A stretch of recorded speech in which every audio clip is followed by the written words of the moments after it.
பரிசுத்த நாமத்துக்கு துதியும் கனமும் மகிமையும் உண்டாவதாக.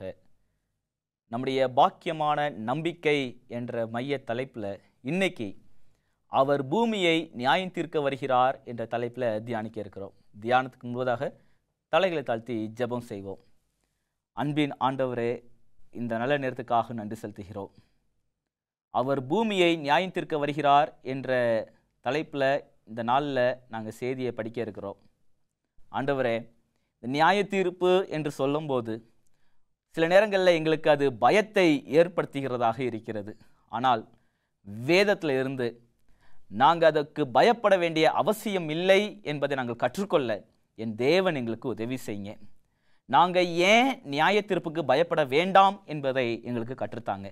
நீங்கள் பேசுங்க ஆண்டவரே, நாங்கள் கேட்குறோம். இவை எல்லாவற்றையும் இயேசு கிறிஸ்துவின் நாமத்தில் கேட்குற நல்ல பிதாவே, ஆமேன். அவர் பூமியை நியாயம் தீர்க்க வருகிறார். தானியேல் 8வது அதிகாரம் 14வது வசனத்தில் வாசிச்சீங்க அப்படின்னா, அவன் என்னை நோக்கி 2300 ராப்பகல் செல்லும் வரைக்கும் இருக்கும், பின்பு பரிசுத்த ஸ்தலம் சுத்திகரிக்கப்படும் என்றான் அப்படின்னு வேதத்தில் வாசிக்கிறோம். தானியேல் 8:14 மற்றும் தானியேல் 9:24 27 வசனங்களை நம்ம ஒப்பிட்டு படிப்போமே. ஆனால் பரலோக ஆசரிப்பு கூடாரத்தில் 1844 அக்டோபர் 22ஆம் தேதி நுட்ப நியாய விசாரணை ஆரம்பமாயிற்று என்பதை நம்ம கற்றுக்கொள்ள முடியும். இந்த வசனங்கள் உங்களுடைய இருதயத்தில் ஒருவேளை பயத்தை ஏற்படுத்தக்கூடியதாக இருக்கலாம். 2 கொரிந்தியர் 5:10 பவுல் சொல்றாரு, ஏனென்றால் சரீரத்தில் அவனவன் செய்த நன்மைக்காவது தீமைக்காவது தக்க பலனை அடையும்படிக்கு நாம் எல்லோரும் கிறிஸ்துவின் நியாயாசனத்திற்கு முன்பாக வெளிப்பட வேண்டும். நம்ம செய்த தப்பிதங்களுக்கு நாம் தண்டனையை பெற்றுக்கொள்ள வேண்டும் என்று இந்த வசனம் கூறுகிறது.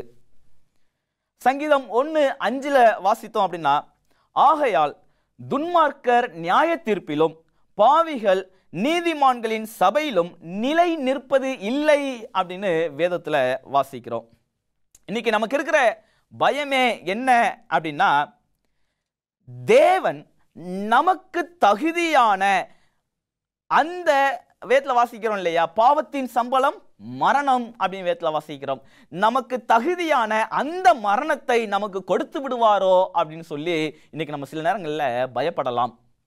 ஆனால் உண்மை என்ன என்றால், நமக்கு தகுதியான அந்த மரணத்தை தேவன் ஏற்றுக்கொண்டு அவருக்கு தகுதியான அந்த ஜீவனை ஆண்டவர் நமக்கு கொடுத்திருக்கிறார். நம்ம மரணத்துக்கு பாத்திரவான்கள் தான், தகுதியானவர்கள் தான். ஆனால் அந்த மரணத்தை தேவன் ஏற்றுக்கொண்டார்.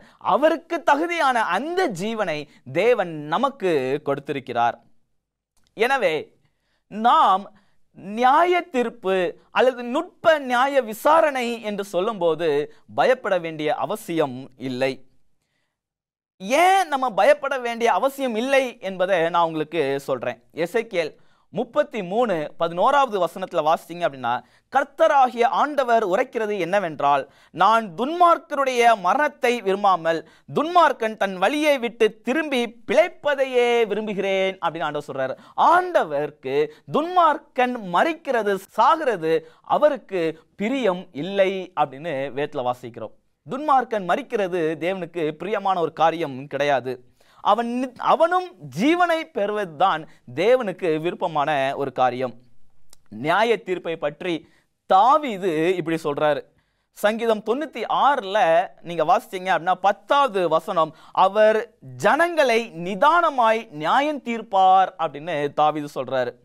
சங்கீதம் 96:13 வாசிச்சீங்க அப்படின்னா, அவர் வருகிறார், அவர் பூமியை நியாயம் தீர்க்க வருகிறார், அவர் பூலோகத்தை நீதியோடும் ஜனங்களை சத்தியத்தோடும் நியாயம் தீர்ப்பார் அப்படின்னு வேதத்தில் வாசிக்கிறோம். நம்முடைய ஆண்டவர் நிதானமாய் நியாயம் தீர்க்கிறவர்.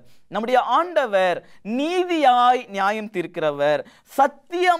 சத்தியத்தோடு அவர் நியாயம் தீர்க்கிறவர் அப்படிங்கிறத பார்க்கிறோம். அதனால தாவீது இந்த நியாய தீர்ப்பை குறித்து அவர் பயப்படாதவராக இருந்தார். சங்கீதம் 26:1 வாசிச்சீங்க அப்படின்னா, சங்கீதக்காரனாகிய தாவீது சொல்றாரு, கர்த்தாவே என்னை நியாயம் விசாரியும், நான் என் உத்தமத்திலே நடக்கிறேன், நான் கர்த்தரை நம்பி இருக்கிறேன் அப்படின்னு சொன்னார். தாவீதுக்கு இந்த நுட்ப நியாய விசாரணையை குறித்து அவருக்கு பயம் இல்லை.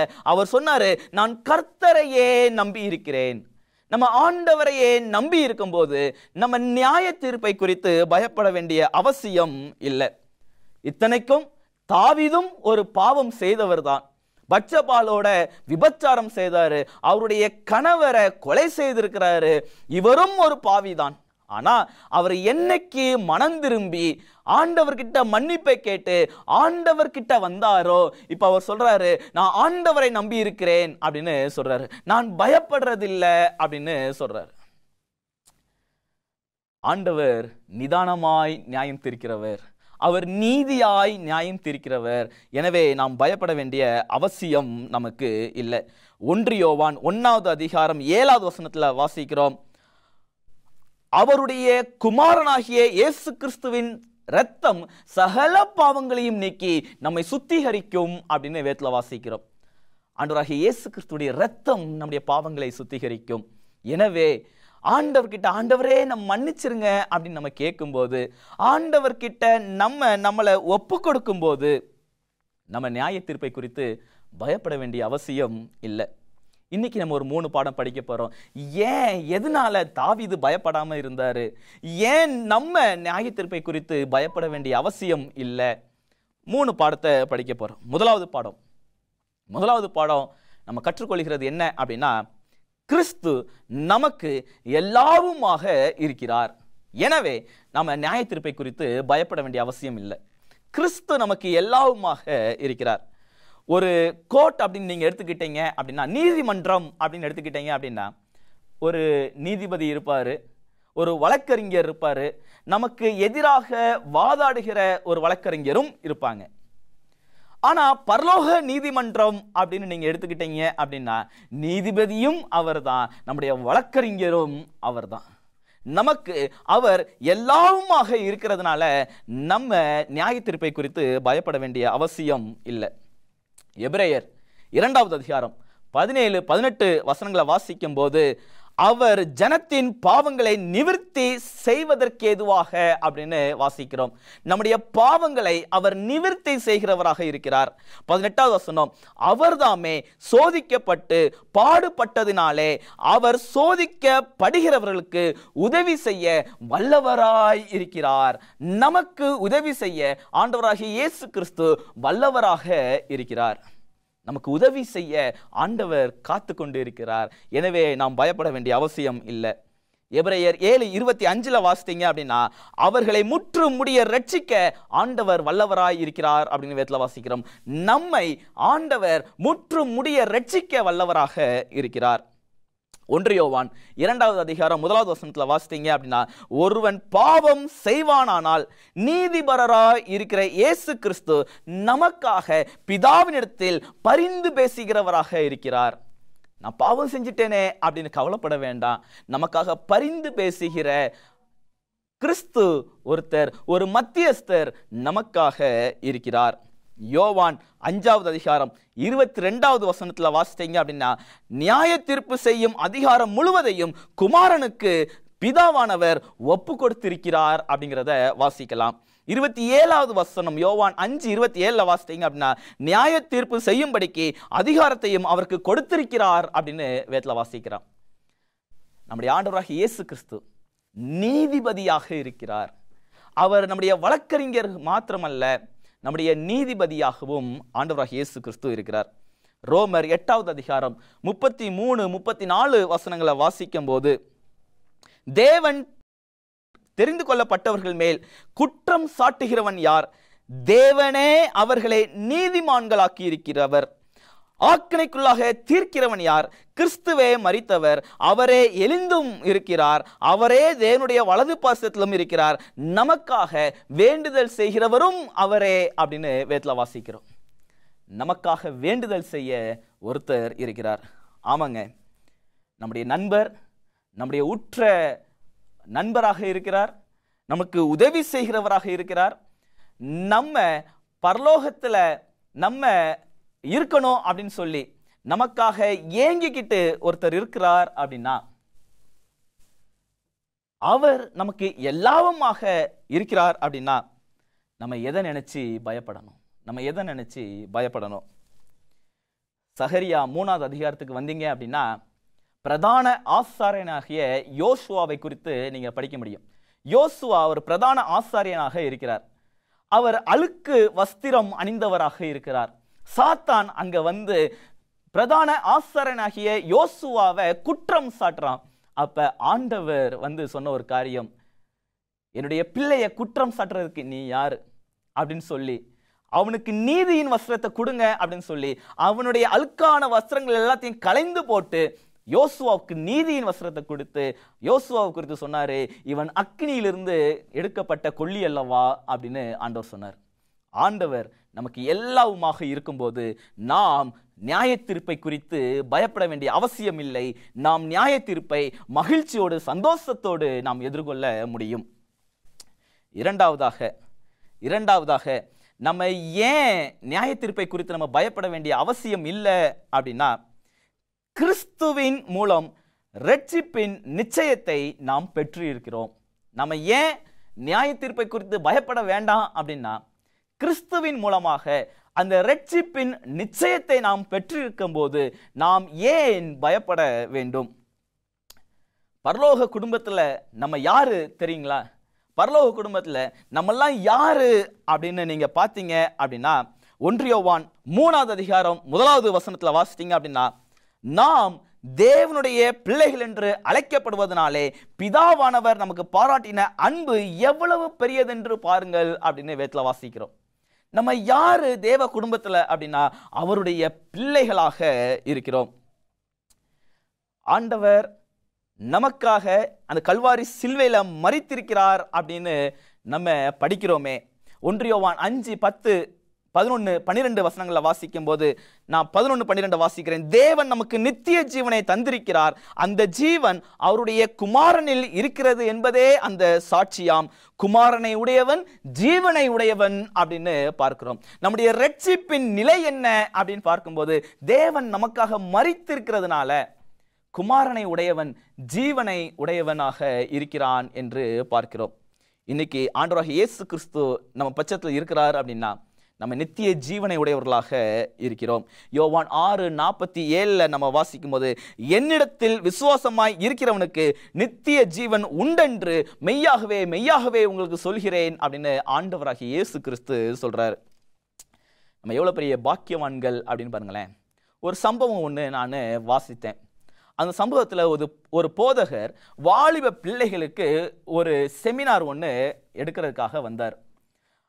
அப்படி அவர் ஆலயத்துக்குள்ள நடந்து வரும்போது ஒரு வாலிப பெண்ணை பார்த்து, ஆண்டவர் இன்றைக்கு உன்னை அழைக்கிறார், நீ ஆண்டவர்கிட்ட இன்றைக்கே வா அப்படின்னு சொல்லி ஆண்டவர்கிட்ட உன்னை அழைத்து கொண்டு போகிறேன் வா அப்படின்னு சொல்லி அந்த பெண்மணியை அழைத்தார். அந்த பெண்மணி அப்படியே எழும்பி கொஞ்ச நேரம் நின்றுட்டு இருந்தாங்க. பாஸ்டர் கூட அப்படியே நடந்தாங்க. சரி நீ போய் உட்காரலாம் அப்படின்னு சொன்னோன்னே போய் உட்காந்துட்டாங்க. அன்னைக்கு மத்தியானத்தில் அந்த பெண்மணியுடைய நண்பர்கள் எல்லாரும் பாஸ்டர் கிட்ட வந்து, பாஸ்டர் அந்த பெண்மணி ஞானஸ்நானம் எடுக்கணும்னு ஆசைப்படுறாங்க, அவங்களுக்கு ஞானஸ்நானம் வேணும் அப்படின்னு கேட்குறாங்க அப்படின்னு சொன்னாங்க. அந்த பாஸ்டருக்கு ஒரே ஆச்சரியம். என்ன ஆச்சரியம் அப்படின்னா, இந்த பெண்மணி கண்டிப்பா ஞானஸ்நானம் எடுத்திருக்கணும் அப்படின்னு தான் பாஸ்டர் நினைச்சாங்க. ஆனா அவங்க எடுக்கல. அன்னைக்கு சாயங்காலமே அந்த பெண்மணி பாஸ்டர் கிட்ட வந்து, பாஸ்டர் எனக்கு ஞானஸ்நானம் வேணும் அப்படின்னு கேட்டாங்க. பாஸ்டர் கேட்டாங்க, நீ இன்னும் ஞானஸ்நானம் எடுக்கலையா அப்படின்னு கேட்கும்போது அப்பதான் பாஸ்டர் புரிஞ்சுக்கிட்டாங்க, இந்த பெண்மணி இன்னும் ஞானஸ்நானம் எடுக்கல. நம்ம ஏதோ இன்னைக்கு ஒரு அழைப்பு கொடுக்கணும் அப்படிங்கறதுக்காக நம்ம கொடுத்தோம். ஆனா உண்மையிலேயே நமக்கு தெரியாது ஆண்டவருடைய அழைப்பு அது. ஆண்டவர் தான் அந்த பெண்மணியை அழைத்திருக்கிறார் அப்படிங்கிறத உணர்ந்துக்கிட்டாங்க. உண்மை என்ன தெரியுமாங்க, நம்ம எவ்வளவு பெரிய பாவியாக வேணாலும் இருக்கலாம், எவ்வளவு பெரிய பாவியாக இருக்கலாம், சுத்தி இருக்கிறவங்களுக்கு நம்முடைய பாவங்கள் எதுவுமே தெரியாம இருக்கலாம். ஆனா நம்முடைய பாவங்கள் எல்லாவற்றையும் தேவன் அறிவார். நம்மளுடைய முழு வரலாறையும் தேவன் அறிந்திருக்கிறார். அவர் சொல்றாரு உன்னுடைய பாவம் எப்படிப்பட்டதாக இருந்தாலும் கடலின் ஆழத்துல நான் கொண்டு போய் உன்னுடைய பாவத்தை போடுறேன் அப்படின்னு சொல்றாரு. மேற்குக்கும் கிழக்குக்கும் எவ்வளவு தூரமோ அவ்வளவு தூரமாக உன்னுடைய பாவத்தை நான் தூக்கி எறிகிறேன் அப்படின்னு ஆண்டவர் வேதத்துல வாக்கு கொடுக்கிறார். அது மட்டும் இல்ல, ஏசாயா தீர்க்கதரிசி சொல்றாரு, என் பாவங்களை எல்லாம் உமது முதுகுக்கு பின்னாக எரிந்து விட்டீர் அப்படின்னு ஏசாயா தீர்க்கதரிசி 38வது அதிகாரம் 17வது வசனத்துல சொல்றாரு. அதே ஏசாயா தீர்க்கதரிசி 43:25 சொல்றாரு, உன் பாவங்களை நினையாமலும் இருப்பேன் அப்படின்னு ஆண்டவர் சொல்றாரு. உன்னுடைய பாவங்களை நினையாமல் இருப்பேன் அப்படின்னு ஆண்டவர் சொல்றாரு. நம்முடைய ஆண்டவர் நம்முடைய பாவங்களை மன்னிக்கிறவர் மட்டும் இல்லை, நம்முடைய பாவங்களை மறக்கிறவர். ஆண்டவர் நம்முடைய பாவத்தை மன்னிச்சிட்டு ஏதோ இன்னொரு தருணத்துல இன்னொரு சூழ்நிலையில அந்த பாவத்தை மறுபடியும் நினைவு கூறுகிறவர் கிடையாது. நம்முடைய பாவத்தை மன்னிக்கிறவர், மறக்கிறவர், முதுகுக்கு பின்னாலாக நம்முடைய பாவத்தை எரிகிறவராக இருக்கிறார். இன்னைக்கு மகனே மகளே, ஒருவேளை நியாய தீர்ப்பை குறித்து நாம் பயப்படுவோமே, ஆனால் நியாய தீர்ப்பை குறித்து நாம் பயப்பட வேண்டிய அவசியம் இல்லை. ஏன் அப்படின்னா, நம்முடைய ஆண்டவர் நம்முடைய பாவங்களை மன்னித்து அதை மறந்து இருக்கிறார். ஆண்டவர் நமக்கு ரட்சிப்பின் நிச்சயத்தை இன்னைக்கு நமக்கு கொடுத்திருக்கிறார் என்கிற பட்சத்தில் நம்ம நியாய தீர்ப்பை குறித்து கவலைப்பட வேண்டிய, பயப்பட வேண்டிய அவசியம் இல்லை. நாமும் தாவீதை போலவே நாமும் அந்த நியாய தீர்ப்பை சந்தோஷமாக அதை எதிர்கொள்ள முடியும். எலன் ஜி அம்மையார் எழுதுறாங்க, ஸ்டெப்ஸ் டு கிரைஸ்ட் அப்படிங்கிற புத்தகத்தில் 62வது பக்கத்தில், தேவனுடைய பிரமாணம் எதிர்பார்க்கிற நீதி நம்மில் இல்லை, ஆனாலும் தப்பித்துக் கொள்வதற்கான வழியை கிறிஸ்து நமக்கு ஏற்படுத்தி இருக்கிறார். 10 பிரமாணம் எதிர்பார்க்கிற அந்த காரியம் நம்ம கிட்ட இல்லை, எதிர்பார்க்கிற நீதி நம்ம கிட்ட இல்லை. ஆனா ஆண்டவர் இதுல இருந்து தப்பித்துக் கொள்வதற்கு வழியை ஏற்படுத்தி இருக்கிறார் அப்படின்னு எழுதுறாங்க. இது 2வது பாடம். நம்ம ஏன் நியாய தீர்ப்பை குறித்து பயப்பட வேண்டாம் அப்படின்னா, ஆண்டவர் நமக்கு பாவ மன்னிப்பின் நிச்சயத்தை கொடுத்திருக்கிறார், ரட்சிப்பின் நிச்சயத்தை கொடுத்திருக்கிறார். நாம் பயப்பட வேண்டிய அவசியம் இல்லை. கடைசியா 3வதாக நம்ம ஏன் நியாய தீர்ப்பை குறித்து பயப்பட வேண்டிய அவசியம் இல்லை அப்படின்னா, கிரியை உள்ள விசுவாசம் நம்ம கிட்ட இருக்கும்போது நாம் நியாய தீர்ப்பை குறித்து பயப்பட வேண்டிய அவசியம் இல்லை. கிரியை உள்ள விசுவாசம் இருக்கணும். எபேசியர் 2வது அதிகாரம் 8-9 வசனத்துல வாசிக்கும் போது, கிருபையினாலே விசுவாசத்தை கொண்டு ரட்சிக்கப்பட்டீர்கள், இது உங்களால் உண்டானதல்ல, இது தேவனுடைய ஈவு அப்படின்னு வேதத்துல வாசிக்கிறோம். ரட்சிப்பு தேவனுடைய ஈவு அப்படின்னு வேதத்துல வாசிக்கிறோம். ஒருவரும் பெருமை பாராட்டாதபடிக்கு இது கிரியையினால் உண்டானது அல்ல அப்படின்னு வேதத்துல வாசிக்கிறோம். நம்முடைய ரட்சிப்பு கிரியையினால் உண்டானது அல்ல அப்படின்னு வேதத்துல வாசிக்கிறோம். இது தேவனுடைய ஈவு, அது கிருபையினால உண்டானது அப்படிங்கிறதையும் பார்க்கிறோம். ரோமர் 1வது அதிகாரம் 16-17 வசனத்துல வாசிச்சோம் அப்படின்னா, கிறிஸ்துவின் சுவிசேஷத்தை குறித்து நான் வெட்கப்படேன், முன்பு யூதரிலும் பின்பு கிரேக்கரிலும் விசுவாசிக்கிறவன் எவனோ அவனுக்கு ரட்சிப்பு உண்டாவதற்கு அது தேவ பலனாய் இருக்கிறது அப்படின்னு வேதத்துல வாசிக்கிறோம். யாரு தேவனை விசுவாசிக்கிறோமோ அவங்களுக்கு ரட்சிப்பு உண்டு அப்படிங்கிறத நம்ம வேதத்தின் வாயிலாக படிக்கிறோம். 17வது வசனத்துல, விசுவாசத்தினாலே நீதிமான் பிழைப்பான் அப்படின்னு வேதத்துல வாசிக்கிறோம். எபேசியர் 2வது அதிகாரம் 13-14 வசனத்துல நம்ம வாசிக்கும் போது, முன்னே தூரமாய் இருந்த நீங்கள் இப்பொழுது கிறிஸ்து இயேசுவுக்குள் கிறிஸ்துவின் இரத்தத்தினாலே சமீபமானீர்கள். ஆண்டவராகிய இயேசு கிறிஸ்து நமக்காக மரித்து இருக்கிறதுனால நம்ம இப்ப சமீபமாயிருக்கிறோம் அப்படின்னு வேதம் சொல்லுது. கலாத்தியர் 3:13 வாசிக்கும் போது, கிறிஸ்து நமக்காக சாபமாகி நியாய பிரமாணத்தின் சாபத்திற்கு நம்மை நீங்களாக்கி மீட்டு கொண்டார் அப்படின்னு வேதத்துல வாசிக்கிறோம். நியாய பிரமாணத்தின் சாபத்திற்கு நம்மளை நீங்களாக்கி மீட்டு கொண்டார். அப்படின்னா கிருபை மட்டும் போதுமா? கிரியை வேண்டாமா? கிரியை உள்ள விசுவாசம் இருக்கும்போது தானே நம்ம நியாய தீர்ப்புக்கு பயப்படாம இருக்க முடியும்னு சொன்னீங்க. அப்ப நமக்கு கிரியை வேண்டாமா? கிருபை தான் நமக்கு பூரணமாக இருக்குதே அப்படின்னு நீங்க கேட்பீங்க. அப்படின்னா யாக்கோபு 2வது அதிகாரம் 14 இருந்து 18 வரைக்கும் நீங்க வாசிக்கலாம். நான் 14வது வசனத்தை உங்களுக்காக வாசிக்கிறேன். என் சகோதரரே, ஒருவன் தனக்கு விசுவாசம் உண்டென்று சொல்லியும் கிரியை இல்லாதவனானால் அவனுக்கு பிரயோஜனம் என்ன? அந்த விசுவாசம் அவனை ரட்சிக்குமா அப்படின்னு வேதத்துல வாசிக்கிறோம். ஒருவேளை நமக்கு கிருபை இருக்குது, நம்மகிட்ட விசுவாசம் இருக்குது, ஆனா கிரியை இல்லை அப்படின்னா அந்த விசுவாசம் நம்மை ரட்சிக்குமா அப்படின்னா அந்த விசுவாசம் மட்டும் போதாது, கிரியையோடு சேர்ந்த விசுவாசம் நமக்கு வேண்டும். வேதாகமம் சொல்லுது, இதே யாக்கோபுல நம்ம வாசிக்கிறோம், கிரியை இல்லாத விசுவாசம் செத்ததுக்கு சமம் அப்படின்னு வேதத்துல வாசிக்கிறோம். நம்முடைய விசுவாசம் கிரியையோடு இருக்க வேண்டும். ஒருவேளை இன்னைக்கு நம்முடைய மனைவியை பார்த்து நான் உன்னை நேசிக்கிறேன், நான் உன்கிட்ட அன்பா இருக்கிறேன் நம்ம சொல்லலாம்.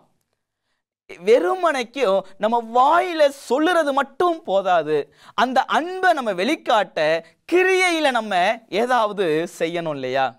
அதேதான் பேதுரு கிட்ட ஆண்டவர் கேட்கிறாரு, நீ என்ன நேசிக்கிறியா, நீ என்ன நேசிக்கிறியா, நீ என்ன நேசிக்கிறியா அப்படின்னு 3 தடவை கேட்கிறாரு.